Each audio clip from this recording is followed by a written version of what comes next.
Des barbouzes algériens dans l'enceinte de l'ONU à Genève. Les éléments de la mission permanente du régime algérien, à la 17e session du Forum sur les questions relatives aux minorités, qui s'est tenue à Genève les 28 et 29 novembre 2024, ont adopté une nouvelle stratégie, par rapport à celle qu'ils ont eue lors de la session précédente de décembre 2023, vis-à-vis des indépendantistes kabyles, venus porter la voix de la Kabylie meurtrie aux Nations Unies. On se souvient que dans cette session de 2023, ces Algériens avaient outrageusement abusé de leur droit aux motions d'ordre, jusqu'à faire de la dernière intervention kabyle, la plus longue du forum. Désarçonnés par les déclarations incisives et percutantes des délégués kabyles, les représentants algériens ont essayé de les bloquer, mais en vain. Ils ont dû recourir à l'aide de leurs homologues chinois et iraniens, grands défenseurs de la démocratie. Mais pour essuyer encore un échec. Ayant compris l'inefficacité des motions d'ordre, les représentants algériens ont donc adopté une nouvelle stratégie à cette 17e session du Forum.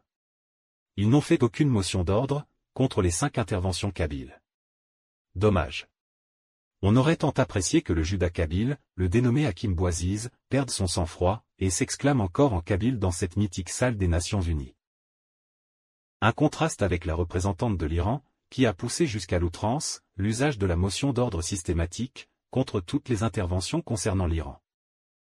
Cette année, l'Algérie a innové en introduisant des barbouzes dans l'enceinte même des Nations Unies.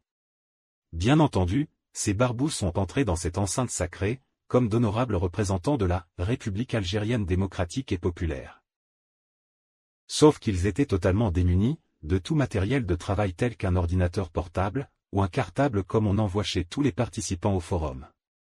Pas même un calepin. Le téléphone portable est leur seul outil de travail. Bizarre quand même, pour des personnes qui font partie de la mission permanente de l'Algérie à l'ONU. Il est vrai qu'ils étaient là uniquement pour espionner. Dès le premier jour du forum, les membres de la délégation de Human Rights Defense Kabylia, HRDK, présents à ce forum sont étroitement surveillés, et très rapidement, le comportement suspect de l'un des représentants algériens a attiré leur attention. Il est clair que c'étaient des éléments des services de la police politique algérienne qui opèrent à l'étranger. Rien de bien surprenant, lorsqu'on connaît la concupiscence du régime algérien, pour les coups tordus et les manœuvres sordides. On sait que ces services algériens opèrent de longue date, sous la couverture d'attachés culturels, dans les ambassades et consulats algériens, pour surveiller les opposants au régime algérien, et particulièrement les Kabyles, et constituer des dossiers sur eux. Sans la moindre discrétion, ces barbouzes prenaient des photos, ou des vidéos, des membres de HRDK pendant leurs interventions dans le forum, et surveillaient tous leurs déplacements dans l'enceinte de l'ONU. Un de ces barbouzes a été jusqu'à accoster un membre de HRDK, pour lui dire qu'il était en ligne avec l'ambassadeur. Tentative d'intimidation ou de corruption? Peut-être les deux. L'objectif de ces individus était, sans doute, de créer un incident avec les intervenants kabyles, à l'intérieur de la salle de conférence, pour se plaindre ensuite, et demander leur interdiction de participer aux prochaines sessions de ce forum. Mal leur en prit, car ils ne réussirent nullement à perturber les délégués kabyles. Bien au contraire, ces derniers s'en amusaient. Ayant du mal à avaler leur échec, 2 représentants algériens, dont leurs chefs de file, ont été se plaindre, à la fin du forum, auprès du rapporteur spécial de l'ONU sur les questions relatives aux minorités. Des délégués kabyles, qui suivaient l'échange, n'ont pas été étonnés d'entendre les inepties, avancées par les 2 Algériens, sur le classement par leur régime, des activistes kabyles comme, terroristes, ou encore, les Kabyles ne sont pas une minorité en Algérie.